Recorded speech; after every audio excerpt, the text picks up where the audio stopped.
I was no longer considered his daughter, and as I stared at the name tag resting on the reception desk, it felt as if the blood inside me froze instantly. Emily, the family failure. The small, bold letters pierced right through my chest. I blinked once, then again, hoping I had misunderstood. But the words stayed, cold and uncaring, as if labeling a simple drink rather than destroying someone's self-worth. Laughter burst from the bar. I did not need to see to recognize the voice. It was Megan. She was the woman who always found a way to diminish me disguised as a harmless joke.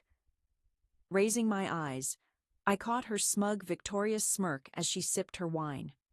My heart was pounding, not from fear, but from rage. I gripped the name tag, feeling the cold plastic digging into my skin. What could I do? Throw it on the floor? Tear it apart? Grab a glass of wine and fling it at her face? No. I knew this game all too well. Megan always knew how to provoke me.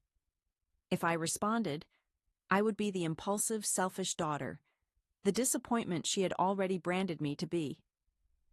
I inhaled deeply and set the name tag back on the desk, as though it did not affect me, but inside I knew that I had not just put down a piece of plastic, I had surrendered the last bit of patience I had left. My father's birthday celebration took place in a grand mansion, where Megan never missed an opportunity to boast. A magnificent chandelier gleamed above, and the dining table was adorned with luxurious dishes, meals I was never allowed to touch as a child. The guests were all his friends, people I barely knew. I was surrounded by people who matched his world-wealthy and influential acquaintances. As I stepped inside, an uncomfortable feeling overwhelmed me. I seemed invisible. The handshakes, the laughter, the clinks of glasses, all went on without making room for me. I scanned the room, searching for a face I knew where was my father. Then I spotted him. Positioned in the center of the gathering like a monarch acknowledging his followers, he radiated pride as Chloe Megan's daughter boasted about her new position beside her. Logan Megan's son nodded with a confident grin. They were the ideal offspring my father always dreamed of, while I felt like an afterthought.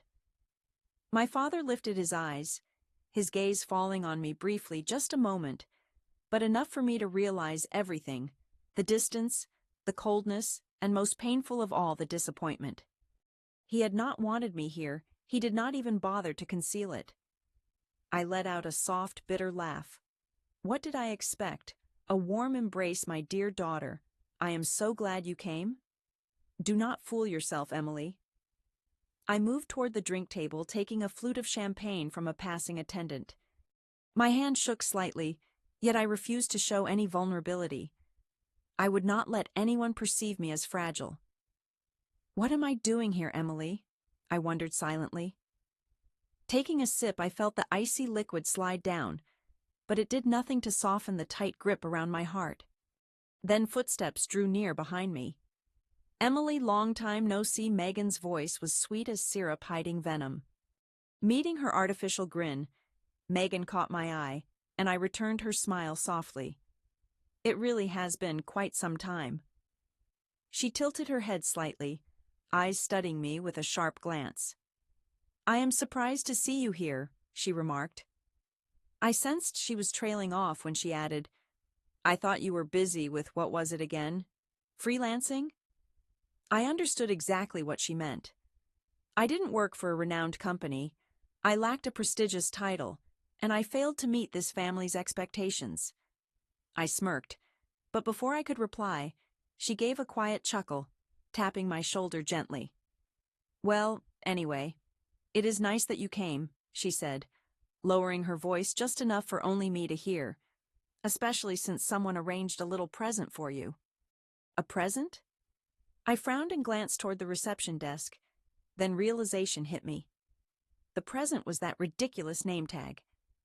Anger surged inside me like a violent tempest, yet instead of being overwhelmed, I felt an unfamiliar cold calmness. I am not that 14-year-old girl anymore. I am no longer the fragile girl who had to endure their cruel teasing. I set my glass down on the table and inhaled deeply. If they desired to play games with me, I would prove that I was no longer the Emily they could ridicule. Standing in the middle of the party, the laughter and chatter surrounding me were nothing but a cheap soundtrack. Memories crashed over me like a relentless storm, whisking me back to days when I was still a naive child believing in a father's love was once limitless, and I felt like I was his entire universe.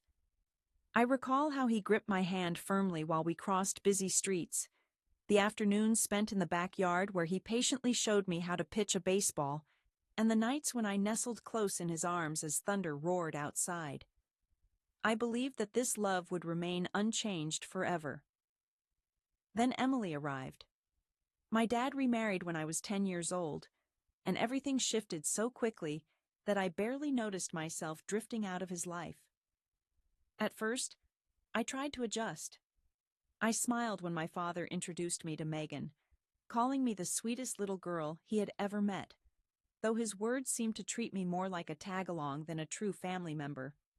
Megan, with her perfectly neat blonde hair and saccharine smile, embraced me tightly the first time we met. She told me, "We're going to be such a happy family, Emily. We will love each other like real family." But we never genuinely became one. Megan cared only about her two kids, Chloe and Logan. I was merely an obstacle in their picture. Within a year after their marriage, my father's behavior towards me altered completely. Initially, the changes were barely noticeable. He would skip my parent-teacher meetings, but never miss Chloe's dance performances. He was too occupied to take me to the park as he once promised, but always found time for Logan's baseball matches. I still recall a particular Friday afternoon when I was 11, standing outside the school for nearly an hour waiting for him to pick me up. He was supposed to come get me, but he never showed up. I ended up walking home with tears streaming down my cheeks. When I got there, I found him sitting in the living room laughing with Megan and her children. I asked him, "Did you forget about me?" My voice trembling from running and crying. He only sighed without meeting my eyes. "Emily, I was busy. You are old enough to understand. Isn't that right? Understand so." Chloe and Logan were not expected to understand. But I kept quiet because I knew in this house my voice barely mattered. I became almost invisible. Chloe and Logan were treated like royalty, while I carried the burden of everything. Emily watched Chloe for me. Emily washed the dishes I cooked dinner. "Emily, you are older now, stop asking for so much." Being older was their excuse for every unfair thing I faced. I was older, so I had to give in. I was older, so I had to comprehend. I was older, so I no longer deserved my father's attention. I remember one time when Chloe spilled milk all over the table. Megan turned to me and said, "Clean it up, Emily." "But I didn't do it," I protested. She just shrugged and said, "But you're the older sister." Chloe and Logan could cause chaos, scream whatever they wanted and suffer no punishment, and me? I had to remain silent and accept it. Everything broke down when I turned 18. Before my mother died, she had saved money for my college fund, every cent saved in the hope that I could become free and leave this home behind. But when I needed that money, I still recall the shock I felt when I opened my bank account and found the balance completely wiped out. My throat tightened as I looked at my father and asked what had happened. He replied calmly as if discussing the weather, "You used it to help Logan get into college."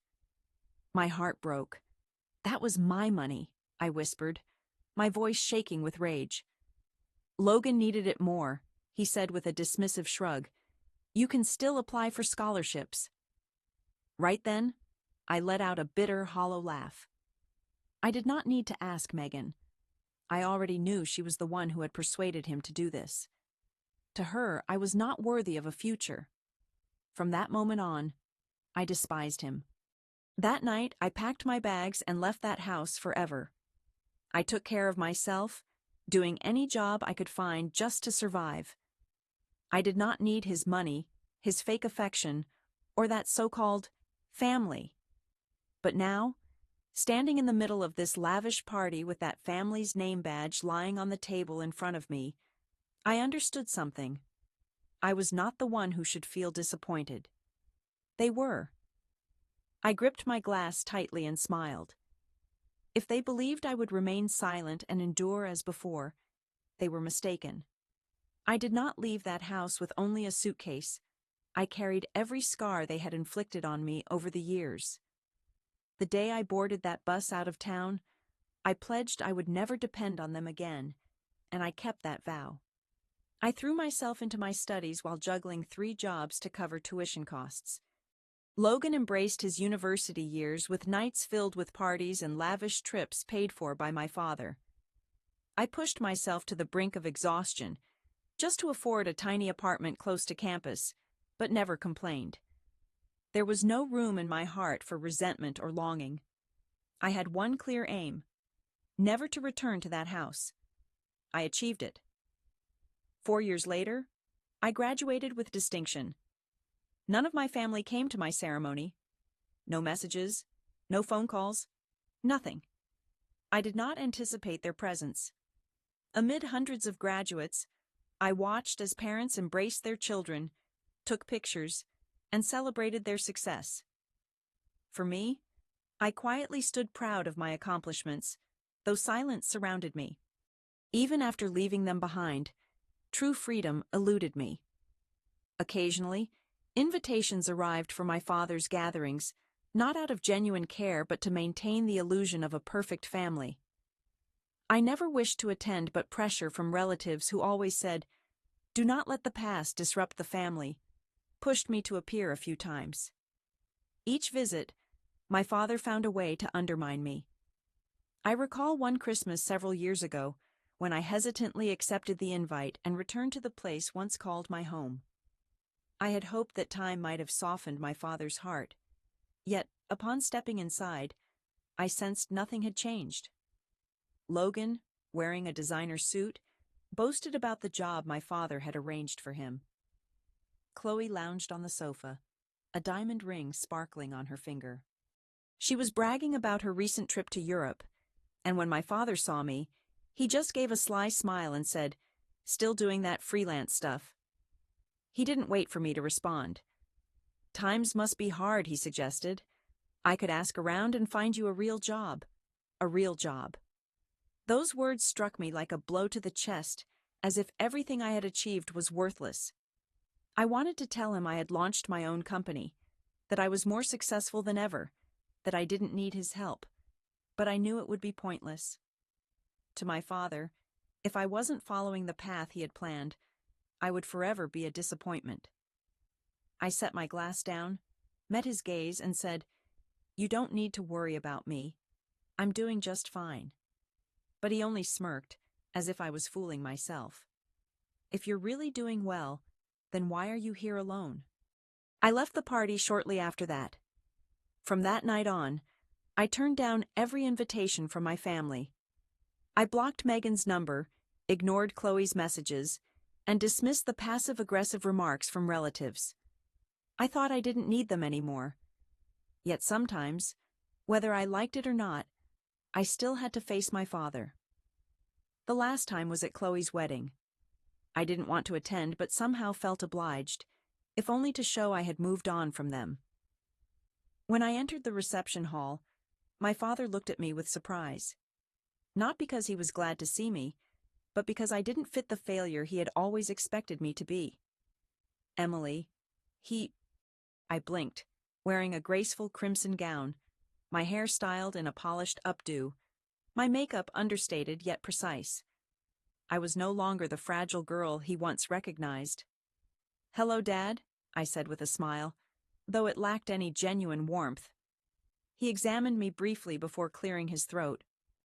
"Have you found a steady job yet?" I nearly laughed. Even now, he refused to accept that I had thrived.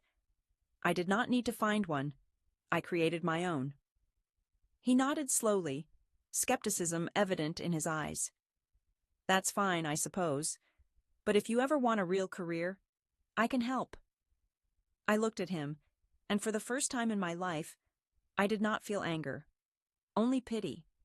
He would never admit that I had succeeded without him, because doing so would force him to confront that he had been mistaken.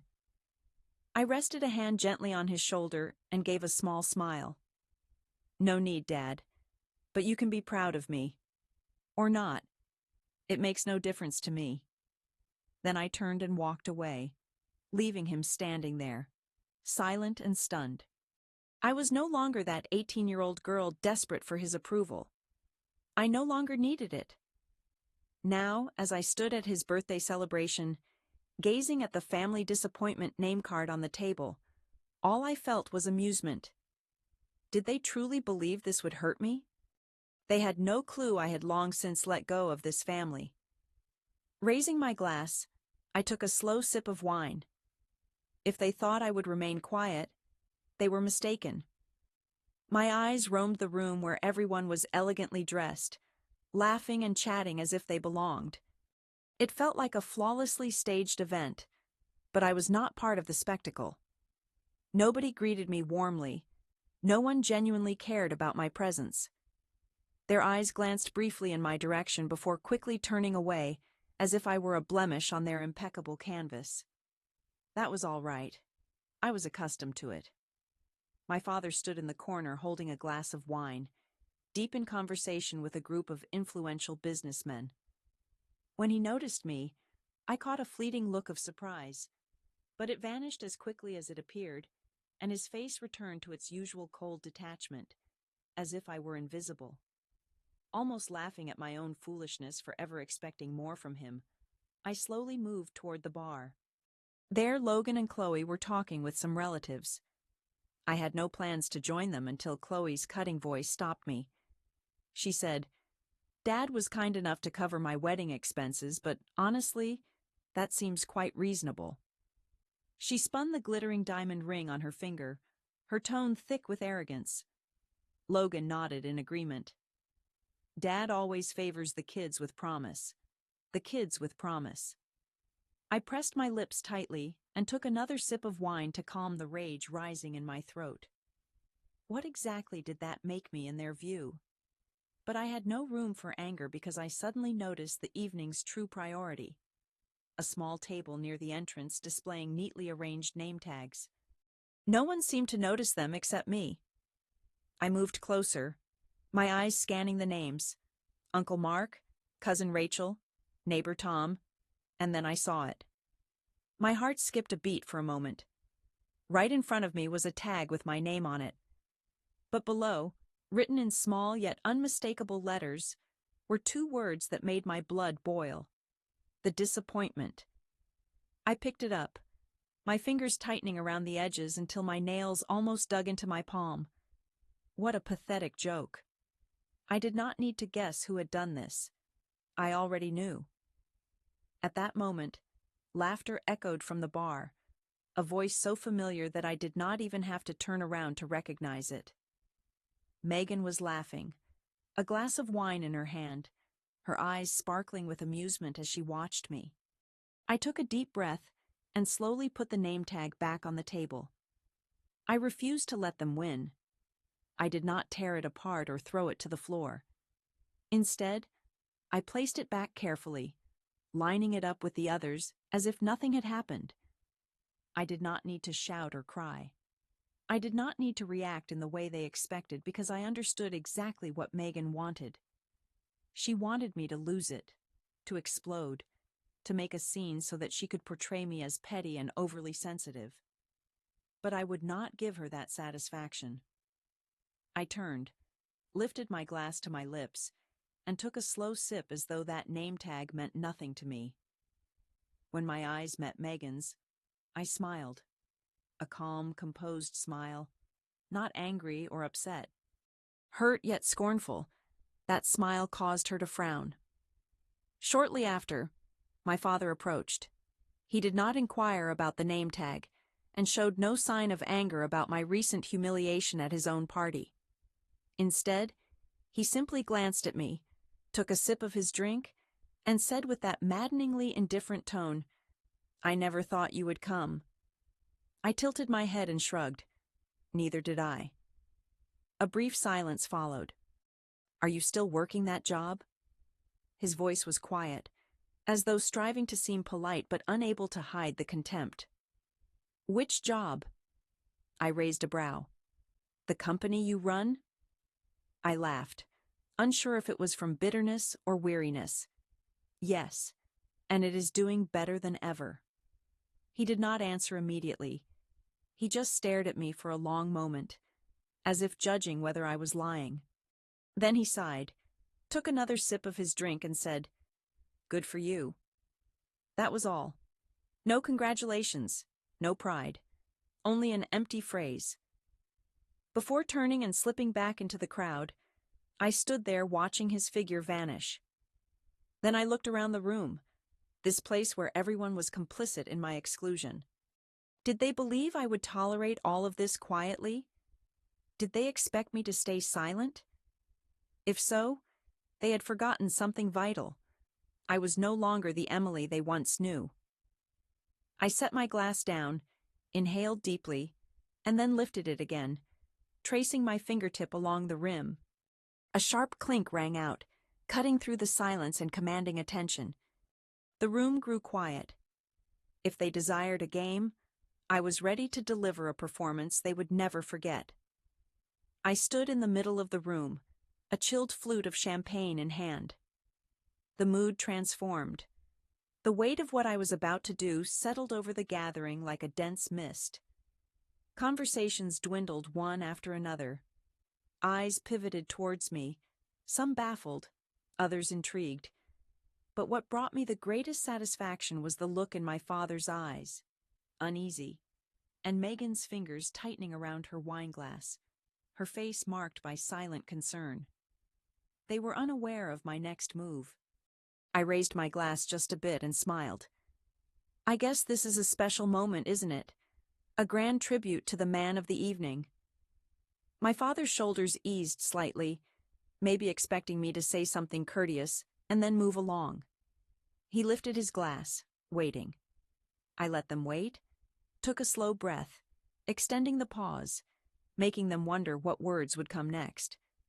Then, my voice steady but sharp, I said, "My father always told me that family should be a place for respect and encouragement, that we must always support one another. Isn't that true?" A handful nodded, thinking I was affirming their father's values. They were mistaken. I caught his gaze head on, and realized that for some, family only exists as long as you obey their rules. Step beyond their limits, and suddenly you become a disgrace, an outsider. The atmosphere shifted sharply, tense energy rippling through the crowd like a sudden storm. My father gave a quick blink but said nothing. Megan forced a strained smile, her fingers clutching her glass as if she wanted to break it. I used to believe that if I worked tirelessly, if I proved my worth, my father would finally see me in a different light, that he would accept me. I let out a quiet, humorless laugh before realizing something important. I smiled but without any warmth. I never truly had a chance. Lowering my glass, I let my eyes wander around the room, meeting every gaze that had once dismissed me. My father only recognized those who followed the path he had laid out, the children he could shape and control. But me, I chose to live by my own rules, and because of that, I became the family disappointment. I paused and raised an eyebrow with playful sarcasm. Oh no, wait. They were thoughtful enough to remind me of that with the adorable little name tag they made just for me. A few people let out sharp breaths, and murmurs began to spread. I noticed Logan frown, and Chloe's eyes widen. Megan tried to hold herself together, but her fingers shook as she put her glass down. My father cleared his throat, attempting to take charge of the moment. "Emily, not now." I laughed and said, "Not now." I tilted my head.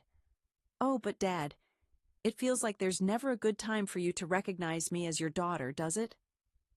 Silence followed. I stepped forward slowly, closing the distance between us. Throughout my life, I only wanted you to be proud of me just once.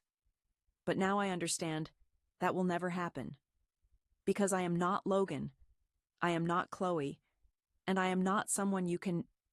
I noticed his jaw tighten, yet he did not deny it because he understood I was correct. Then I turned to Megan with a slow, contemptuous smile.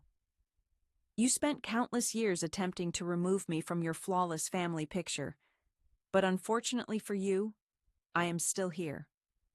Megan tensed but forced a hollow smile. Emily, you are being too sensitive. It was merely a joke. Oh, really? I interrupted, my tone light but cutting like a sharp blade. Well, then I have a joke for you as well. I lifted my glass and let my eyes glance around the room. Happy birthday, Dad, and congratulations to everyone here. I paused just long enough for the room to hold its breath, because this would be the last time any of you would ever see me. A wave of disbelief swept through the crowd. Chloe's mouth dropped open. Logan's eyebrows rose. Megan blinked rapidly, as if trying to comprehend the situation, and my father was motionless. Emily, don't you dare, he started, but I did not allow him to finish. I gently placed my glass on the table and turned away without offering any explanations or hesitation. I could hear the panic behind me. Some voices called my name, but I did not stop. I walked through the doors feeling lighter than I ever had before. This was not an escape, it was freedom. And as the door closed behind me, I knew one undeniable truth. I was never coming back. I slammed the car door shut, sitting upright in the driver's seat, my breathing still uneven from everything that had just occurred. I had truly done it, not in a daydream, not in some imagined scenario. A moment arrived when I finally found the bravery to confront them, and I knew I had done it the right way. Standing there with them, my heart was racing, but not from fear or uncertainty. It was pure adrenaline, the exhilarating feeling of breaking loose from the harmful cycle they had kept me trapped in.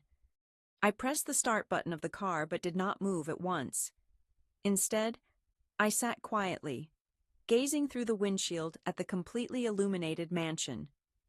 Behind me, the music continued to play, but I understood that nobody inside felt like celebrating anymore. They were whispering, shocked and furious, and I simply did not care. I reached into my purse and pulled out my phone, unlocking it to see a flood of messages appearing on the screen. Megan said, "You have crossed the line, Emily. Come back right now." Chloe asked, "Are you trying to destroy this party?" "Unbelievable." Logan messaged, "You really have problems. Talk to Dad." I smiled softly to myself, scrolling past their words without replying. Suddenly, my phone vibrated in my hand. My father was calling. I looked at the screen, my finger hovering over the decline button. Part of me wanted to answer just to hear what he had to say, but I already knew the outcome. He would not say sorry. Instead, he would attempt to take control again, feeding me more hollow words about family and duty. I refused the call. Immediately, a text appeared. "Dad, come back. We need to talk." I chose not to respond. There was nothing left for me to say to them. The following morning, I woke up in my modest apartment, sunlight pouring in through the window. No more forced laughing, no more bitter comments. Nothing. More patronizing than the stares, I switched on my phone to find dozens of unread messages waiting for me. I blocked every contact, Dad, Megan, Chloe, Logan, and then sat silently for several seconds, hoping guilt might surface, but it never did. Instead, a wave of relief washed over me. 3 days later, as I prepared for work, my phone rang from an unfamiliar number. Hesitating, I picked up, and my father's voice came through, low and steady just as always. "Emily," he said. I closed my eyes and took a deep breath. "I want you to come back," he stated bluntly. "You cannot just walk away from family like this." I released a soft laugh and stepped toward the window, glancing down at the street beneath me. Was his call an attempt to control me, or was it an apology? Silence answered. I already knew the truth. family means sticking together. Emily, his voice faltered, I do not want this to escalate any further. I tightened my grip on the phone, thinking escalate further as if everything they had done before was not enough. You never truly saw me as part of this family, I spoke slowly, each word cutting the last tie between us. Do not pretend you suddenly care now. Emily, do not be selfish. I laughed quietly. Did he really say that? Again, silence followed. I pulled the phone away, glanced at the screen, and deliberately pressed the button to end the call. No farewells. In the weeks that followed, there was nothing but eerie silence. No guilt-tripping messages, no hidden threats, no heavy weight lingering in my chest anymore. My phone vibrated, yet there were moments when I questioned if I had taken things too far. Was it truly necessary to sever all ties completely? Maybe I should have allowed them the opportunity to improve. However, I recalled every instance they had deserted me, every degrading comment, and every dismissive look. They had not changed and would never do so. In that moment, I understood I had made the correct choice. What does freedom feel like? It feels like serenity. Emily's experience is not only about severing links with a toxic family, but also about reclaiming her value. Sometimes genuine liberty does not come from acceptance, but from gathering the bravery to leave behind those who no longer fit in your life. Society ties us to the word family, but sharing blood does not always equal love. You are not bound to keep relationships that cause you suffering. Real joy emerges when you decide on a life where the only person you need to prove yourself to is yourself. What is your opinion on Emily's decision? Did she cross a line, or was this what she should have done long ago? Share your views in the comments, and remember to subscribe to the channel for more compelling tales about family betrayal and the path to self-discovery.